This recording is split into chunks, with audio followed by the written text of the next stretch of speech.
Jurassic World, it got me thinking about Jurassic Park in general. It's one of my favorite series of all time, in both book form and movie. And it got me thinking about movies that are based on books. Now, the most popular is probably Harry Potter, and no matter what, Harry Potter was going to be a commercial success. All the books. There's a lot of information there, and it's going to be very hard to put into movies without making them impossibly long like Lord of the Rings.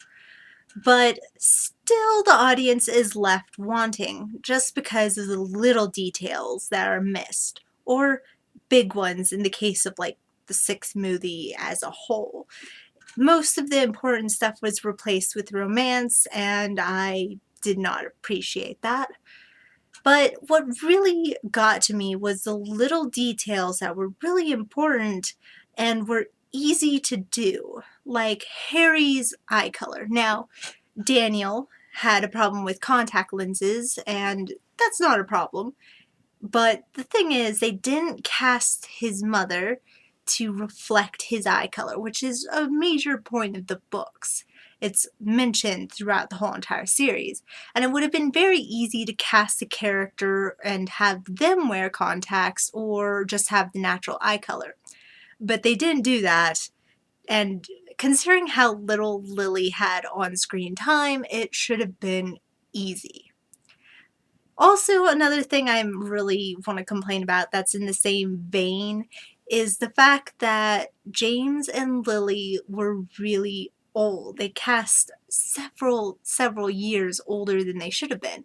They were about 21 when they were killed, and the noticeable difference between their ages and Sirius should have been evident, but it wasn't. They looked about the same age as he was throughout the whole entire movies, and that's another disappointing detail, just because it's so easy to fix, and it would have meant a lot just to pay attention to those small details for the fan's sake.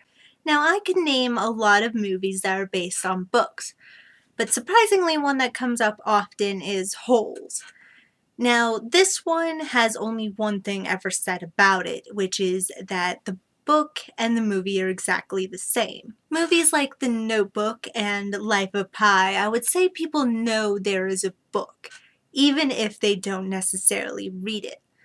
With Jurassic Park, I don't think that is the case. The only other franchise I can think of where the movie overtakes everything else is Star Wars. You have no idea how many Star Wars books there are. I don't even think most of you would know there are Star Wars books. But there's a lot of them. A lot of Star Wars books. I'm going to let you guess how many there are. Down in the comments. Do that. Do that. You're wrong. You're wrong no matter what you guess, but try anyway. Also, Star Wars comics. I don't read Star Wars comics, but what I've heard about it lately has offended me. Whatever you're doing, stop it. Stop it. Say the success of Jurassic Park comes not from its ability to recreate the book, but from its ability to keep the concept while reimagining the world in a visual way. More to come.